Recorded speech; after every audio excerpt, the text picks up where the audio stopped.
Então, para quem está ouvindo e ainda tem aquela imagem clássica na cabeça, sabe, de hectares de tanques de concreto abertos sob o sol.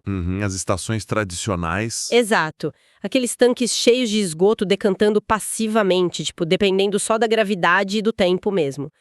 A gente precisa esquecer isso hoje. Com certeza. Essa imagem ficou no passado. Pois é.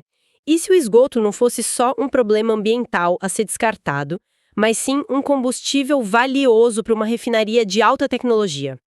Nossa missão hoje é mergulhar fundo e entender o que acontece quando a gente combina engenharia extrema, 60 graus Celsius de temperatura e materiais muito avançados. É a mudança de paradigma. É justamente sair dessa era da decantação lenta, sabe? E entrar de cabeça numa intervenção em nível molecular. E o centro dessa revolução, o coração de tudo, é uma configuração bem específica. Estamos falando dos bioreatores de membrana anaeróbicos termofílicos. Os famosos ANMBR. Isso. Operando a 60 graus e trabalhando em conjunto com membranas de carboneto de silício. Legal, então vamos desempacotar isso e entender como funciona na prática. Uma das coisas que mais me deixa impressionada nessa engenharia é a precisão brutal dos números operacionais.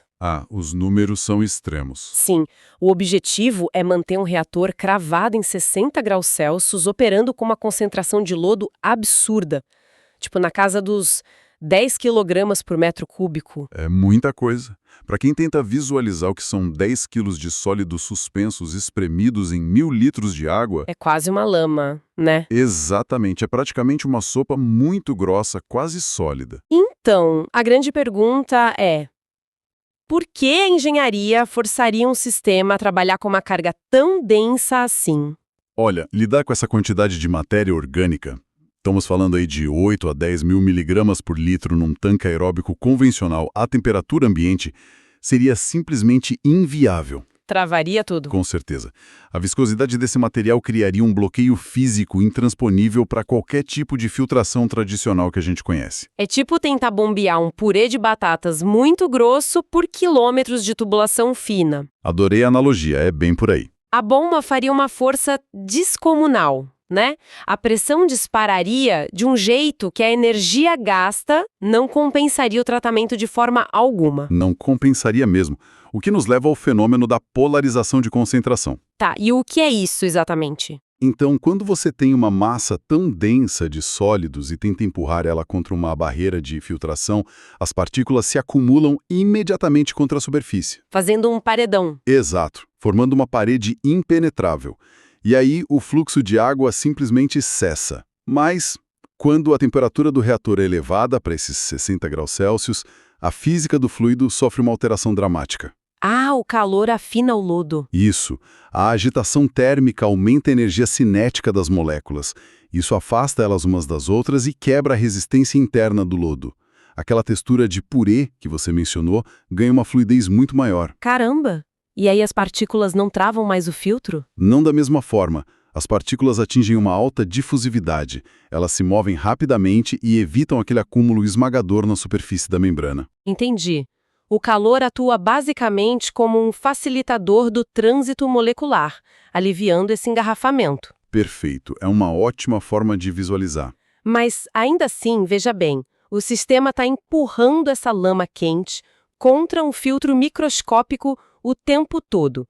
É aí que entra o papel do carboneto de silício, o tal do SiC, certo? Certo. Sem ele, a operação colapsaria. Porque, um plástico comum provavelmente se deformaria rápido nessas condições, não é?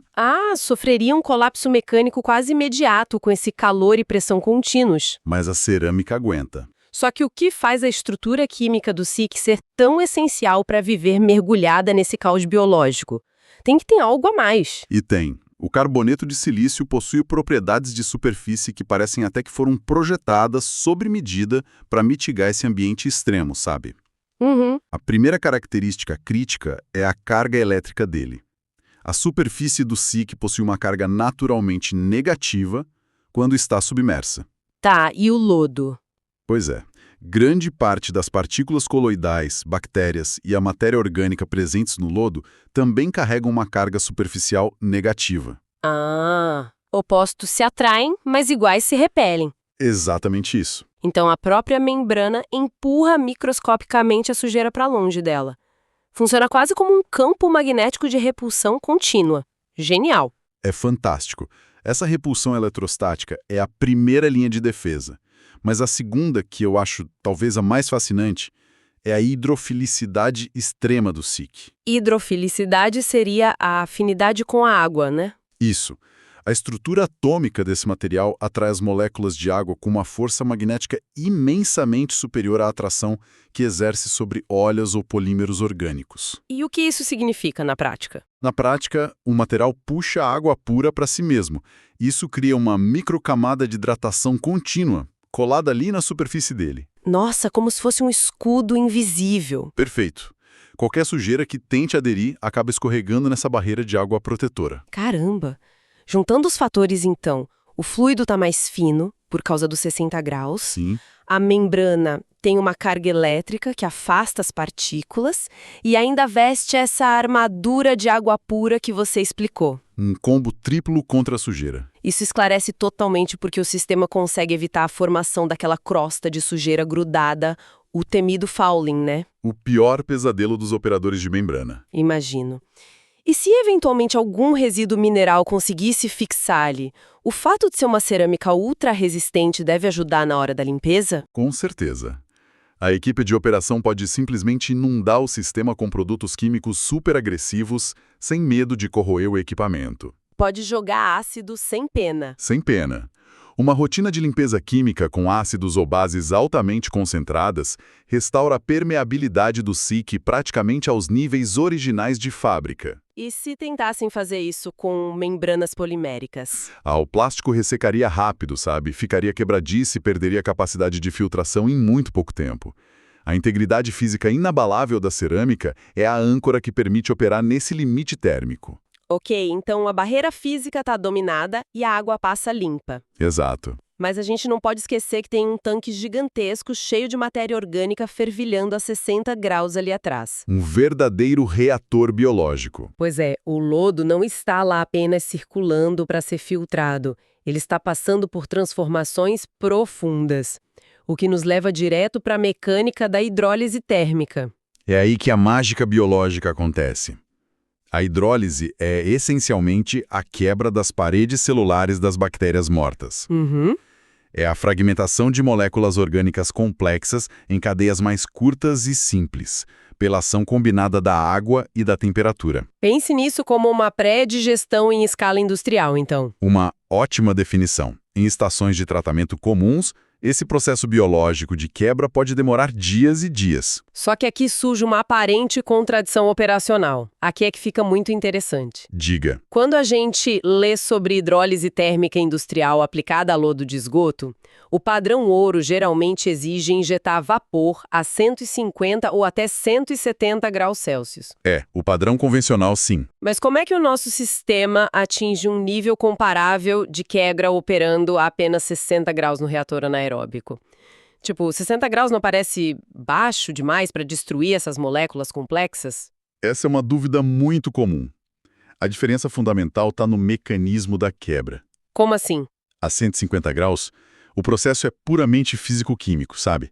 É uma desintegração bruta na força da pressão e do calor extremos. Certo. Mas a 60 graus, lá dentro do bioreator anaeróbico termofílico, a hidrólise é primordialmente biológica, só que hiperacelerada pela temperatura. Ah, as bactérias fazem o trabalho pesado. Isso mesmo. As bactérias extremófilas que colonizam esse tanque amam esse calor. Elas produzem enzimas que encontram seu pico de atividade metabólica exatamente nessa faixa de 60 graus. Caramba! E aí elas atacam o lodo particulado e convertem tudo em material dissolvido a uma velocidade impressionante. Então a parte sólida basicamente derrete e vira um caldo líquido. Exatamente isso. Mas espera aí. Se a gente está hiperacelerando a quebra de matéria orgânica com essa população bacteriana voraz, o sistema não corre o risco de sair de controle? Como assim? Tipo, se a decomposição for rápida demais, a produção de ácidos no tanque não dispararia, isso derrubaria o pH e criaria um ambiente tão tóxico que mataria as próprias bactérias que fazem o tratamento, não? Olha, você acabou de descrever perfeitamente o calcanhar de Aquiles de qualquer reator anaeróbico de alta taxa. É um risco real. Eu sabia. Deve ser um caos se desandar. É sim. O primeiro subproduto abundante dessa hidrólise acelerada são os ácidos graxos voláteis, que a gente conhece pela sigla AGVs. Os AGVs. Isso. A estabilidade do reator depende inteiramente de uma segunda classe de micro-organismos, que são as árqueas metanogênicas. Elas comem esses ácidos. Exato. Elas precisam consumir esses ácidos na mesma exata velocidade em que são produzidos. Se houver um descompasso biológico aí, os ácidos se acumulam e o pH do sistema colapsa em questão de horas. O que exige uma operação de monitoramento contínuo da alcalinidade, certo? Que funciona meio que como um amortecedor químico contra essa avalanche ácida. Um amortecedor vital. Sem ele, a biologia morre. É como conduzir um carro de Fórmula 1. O desempenho é máximo, a velocidade é incrível, mas qualquer erro de telemetria tira o veículo da pista e destrói o motor. Belíssima comparação. Mas quando os engenheiros calibram essa corda bamba com perfeição, o sistema gera um volume maciço do que é tecnicamente chamado de demanda química de oxigênio solúvel. A famosa DQO solúvel. Isso, que no fim das contas é essencialmente uma mina de carbono orgânico líquido. E pelo que entendi, esse carbono solúvel deixou de ser visto como um lixo problemático há um tempo, né? Com certeza. Hoje ele é encarado como um recurso super estratégico. Por quê? Porque em plantas de tratamento avançadas, o grande desafio na sequência é a remoção de nutrientes agressivos ao meio ambiente, particularmente o nitrogênio. Ah, o nitrogênio é complicado. Muito. E esse carbono atua como um doador de elétrons primário. É uma fonte de energia de altíssima eficiência que vai ser bombeada diretamente para a próxima fase do tratamento. Que é a zona de desnitrificação anóxica. Exatamente, onde a magia da remoção de nitrogênio acontece. E é bem nesse ponto do processo que entram os chamados biochips MUTAG, não é? Olhando para a documentação, o conceito parece pura engenharia de nanoespaços. É fascinante. E só para esclarecer, não estamos falando de eletrônica, tá? Sim, sim. São minúsculas mídias plásticas circulares cheias de poros microscópicos super complexos. Projetadas puramente para servir de habitat para bactérias. E a área de superfície é surreal. A engenharia relata uma área protegida de assustadores 3.200 metros quadrados por metro cúbico. É difícil até de imaginar, né? Visualize um complexo habitacional microscópico projetado para atingir a densidade populacional máxima. Uma megacidade de bactérias. Isso. Num tanque convencional, as bactérias flutuam livremente, então a concentração delas é super limitada. Mas com os biochips. Dentro dos poros tridimensionais desses biochips, as bactérias se agarram firme. Elas formam um biofilme espesso e estruturalmente protegido contra choques mecânicos. Então a eficiência biológica escala exponencialmente, porque o tanque abriga bilhões e bilhões de micro-organismos espremidos num volume de água muito pequeno. Exato, é a otimização extrema de espaço. E o trabalho de todo esse complexo habitacional bacteriano é lidar com o nitrato. Sim, o nitrato é o alvo. Porque, para quem está acompanhando, durante a aeração inicial, a amônia tóxica do esgoto é convertida em nitrato. O nitrato em si não envenena os peixes diretamente. Não é um veneno direto. Mas se ele for despejado num rio, ele age como um fertilizante descontrolado, não é? Um adubo fortíssimo. E aí causa aquela explosão de algas verdes na superfície que bloqueia o sol, rouba o oxigênio da água e mata o ecossistema lá embaixo. O que nós chamamos de eutrofização, um desastre ecológico. E para combater isso, as bactérias anóxicas que habitam os biochips precisam capturar a molécula de nitrato e quebrar as ligações químicas dela. Isso para liberar o nitrogênio em forma de gás inerte que volta para a atmosfera de forma segura. Só que é um processo de quebra que demanda muita energia bioquímica. Elas precisam de bastante alimento. Precisam de alimento imediato e fácil de processar para conseguir realizar essa reação em larga escala. E a elegância dessa engenharia se revela bem aqui. aquele banquete de carbono solúvel.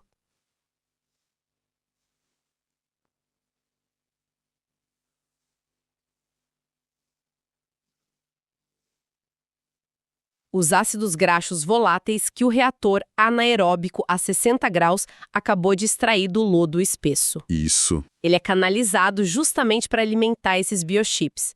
O que seria um problema de acumulação numa fase vira o combustível vital da fase seguinte. É bonito de ver. É o fechamento de um ciclo biológico interno perfeito. Isso elimina a necessidade de comprar fontes de carbono externas, como o metanol, por exemplo. Que muitas estações antigas ainda usam, né? Exato. Gastam fortunas comprando metanol para alimentar as bactérias na desnitrificação. Nós resolvemos isso internamente. Mas, olha só, pensando na operação, tem um obstáculo físico enorme no meio dessa integração toda. O choque térmico? Exato. O reator com membrana de SiC está lá, operando otimizado a 60 graus Celsius. Ele devolve uma água filtrada, lotada desse carbono solúvel, mas quase fervendo. Fumegando. Só que as bactérias que consomem o nitrato nos biochips preferem um clima ameno, funcionando idealmente abaixo de 40 graus. E se essa água a 60 graus atingir os biochips diretamente? Ela literalmente cozinha as bactérias. Esteriliza o complexo bacteriano inteiro na mesma hora. É um paradoxo absurdo.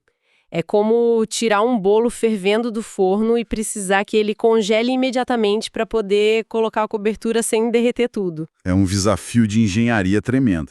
Como a engenharia reduz a temperatura de um fluxo constante de milhares de litros de água por minuto de forma tão drástica? Porque não dá para mandar para uma lagoa esperar esfriar com o vento. Não, de jeito nenhum. Isso exigiria extensões enormes de terra e horas de espera. Destruiria a vantagem de ter uma infraestrutura compacta. E o que se faz, então? A resolução técnica exige a instalação de trocadores de calor de altíssima performance ali na linha de transferência. Trocadores industriais? Isso. É um sistema de tubulações onde o efluente quente, a 60 graus, corre por dentro de tubos que estão em contato com fluidos de resfriamento fluindo na direção oposta. Em contracorrente. Em contracorrente. E essa transferência de calor precisa ser agressiva o suficiente para derrubar a temperatura para 35 graus Celsius em questão de segundos. Segundos? Caramba! Segundos. Isso garante que o fluxo hidráulico não seja interrompido e o biofilme dos chips Multag permaneça intacto, vivo e saudável. Mas encarar essa complexidade térmica extra exige um ganho claro no balanço final, né? Onde todo esse esforço de engenharia compensa de verdade. Compensa na redução do tamanho da estação. A infraestrutura civil. Exato. A contração do espaço físico da planta é, sem dúvida, o maior trunfo dessa tecnologia. Tudo se explica pela relação entre a idade do lodo, o SRT, e o tempo de detenção hidráulica, o TDAH. Tá, traduz isso pra gente. Claro. Como as membranas de carboneto de silício criam uma barreira absoluta e não deixam nenhuma biomassa escapar, As bactérias ficam presas lá dentro? ficam retidas no sistema, operando e se multiplicando por dezenas de dias. Essa é a idade do lodo alta. E como a gente tem essa superpopulação bacteriana superativa e retida num espaço menor, devorando a matéria orgânica muito mais rápido, a água suja não precisa ficar parada por dias. Perfeito. O tempo de detenção hidráulica cai de dias para apenas algumas horas. Menos tempo de tratamento exige um volume de tanques bem menor, logicamente. Bem menor. Aquela imagem de hectares de terra é substituída por uma planta compacta que muitas vezes cabe dentro de um galpão industrial médio. Isso é uma revolução urbana. Permite construir plantas de alta capacidade no meio de cidades densamente povoadas, sem gerar incômodo de cheiro ou ocupar bairros inteiros. É o futuro do saneamento urbano. E além da economia de espaço, há uma revolução na linha final de resíduos também, que é o desaguamento do lodo. Remover a água do lodo é sempre um gargalo caríssimo. O lodo natural age como uma esponja molecular, sabe? Ele retém volumes imensos de água intracelular, que é a água presa dentro das células bacterianas vivas. Uma centrífuga convencional até tenta esmagar lama, Mas a pressão mecânica não rompe facilmente a parede celular para tirar a umidade lá de dentro. Fica parecendo uma gelatina úmida, só que no nosso modelo termofílico de 60 graus, essa barreira já foi destruída pelo cozimento prolongado. Ah, claro. O condicionamento térmico contínuo afrouxou a estrutura e desintegrou as membranas celulares. Precisamente. A água ligada tornou-se água livre. Então, quando esse material vai para a centrífuga de desidratação, O equipamento encontra resistência quase zero. O resultado direto é a capacidade de atingir uma torta residual final com 30% de sólidos totais de forma muito constante. 30% de matéria seca pode até soar tímido fora de contexto para quem escuta, mas na engenharia de saneamento, alcançar isso com estabilidade é uma grande vitória. Uma vitória imensa. É uma redução de volume radical. Isso significa que as prefeituras deixam de queimar combustível pagando frotas e frotas de caminhões basculantes só para transportar água disfarçada de lama até os aterros sanitários. Exato. O ciclo logístico inteiro fica muito mais enxuto e barato. E falando em ser barato, todo esse ganho logístico e estrutural é fenomenal, mas a validação tecnológica sempre esbarra na matriz financeira. É um ótimo momento para a gente colocar os pés no chão, né? Vamos falar de dinheiro. Operar reatores a 60 graus contínuos, usar membranas cerâmicas de SiC caríssimas, redes de trocadores de calor, o CAPEX, o investimento inicial para erguer essa estação, deve ser de cair o queixo, né? É um investimento inicial bem robusto, sim. Sem contar a conta de energia elétrica para bombear toda essa água e a demanda térmica contínua. Como é que o OPEX, o custo operacional diário, não inviabiliza o projeto? Olha, se a gente olhar só para a etiqueta de preço, o custo de aquisição inicial de um módulo de CIL/SiC supera em muitas vezes o valor de membranas plásticas. E aquecer o efluente também gasta energia. Pois é. Mas a viabilidade se apoia na análise do ciclo de vida total da planta. A longo prazo. E isso, uma membrana plástica comum sofre fadiga mecânica pela vibração, degrada severamente com as lavagens químicas e precisa ser trocada em poucos anos. Enquanto a de cerâmica, A de cerâmica avança por décadas quase sem perda de eficiência. Ela suporta abusos que derreteriam sistemas comuns. Você neutraliza o custo de manutenção de longo prazo. paga-se mais na entrada para não ter sobressaltos financeiros na próxima década. Faz sentido. É a lógica de comprar qualidade. Mas e a fome de energia de uma biorrefinaria desse porte? Como equalizar essa conta de luz e calor? É aqui que a integração agressiva com energias renováveis, particularmente as células fotovoltaicas, muda completamente a equação. Ah, energia solar. Exato. Como a gente economiza muito espaço físico reduzindo o reator, as plantas modernas usam essa área livre para instalar coberturas solares sobre as próprias estruturas da estação. Genial, usam o próprio telhado da planta. E essa energia gerada supre a demanda elétrica das bombas de vácuo, dos sistemas de permeado. Mas não gera calor, né? E os 60 graus? Aí entra a segunda cartada. O biogás abundante gerado pelas arqueias no reator anaeróbio, que é um metano de alta pureza, é capturado e queimado em geradores de cogeração. Então, o próprio esgoto gera o gás que vai aquecer ele mesmo. Isso. Essa queima fornece não apenas eletricidade extra, mas o calor residual exato necessário para manter o tanque a 60 graus Celsius. É a consolidação de uma biorrefinaria autossuficiente. O sucesso definitivamente não vem de uma solução milagrosa isolada, mas dessa engenharia química, física e biológica toda entrelaçada. É um ecossistema tecnológico. A gente aproveita o aumento de temperatura para derrubar a viscosidade e trabalhar no limite da concentração orgânica. E o carboneto de silício fornece a repulsão para filtrar essa mistura densa impunemente. E a biologia termofílica usa esse calor para liquefazer o carbono. Que vai nutrir as megacidades bacterianas dos biochips Mutageg, tudo integrado a um sistema que usa o próprio biogás para se aquecer e a energia solar para bombear a água. É o ápice da engenharia sustentável. Fica nítido que as estações do futuro serão instalações compactas,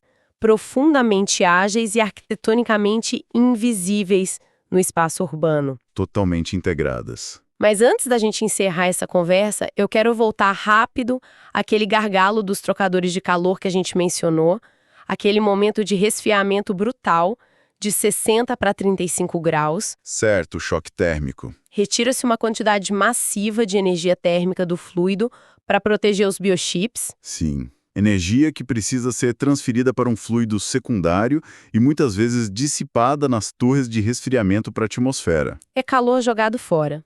O que me deixa com uma reflexão fascinante para o futuro do ciclo fechado. E se a engenharia forçar a integração ainda mais? O que você tem em mente? Imagine se cada joule de calor extraído de forma rápida daquela água quente filtrada não fosse só dissipado para o ar, mas imediatamente conduzido para pré-aquecer o esgoto bruto e gelado que está acabando de entrar na planta. Fechar o balanço térmico de ponta a ponta. Exato. Será que poderíamos transformar o que hoje é um obstáculo complexo em uma bateria térmica perpétua, eliminando de vez qualquer necessidade de suporte energético externo para aquecimento? Fica aí a provocação para quem nos escuta refletir sobre como sempre há espaço para a eficiência desafiar os limites físicos. É um pensamento instigante. Excelente ponto para fecharmos nossa conversa. Com certeza. Muito obrigada pela análise hoje e para quem nos acompanhou, até a próxima exploração profunda.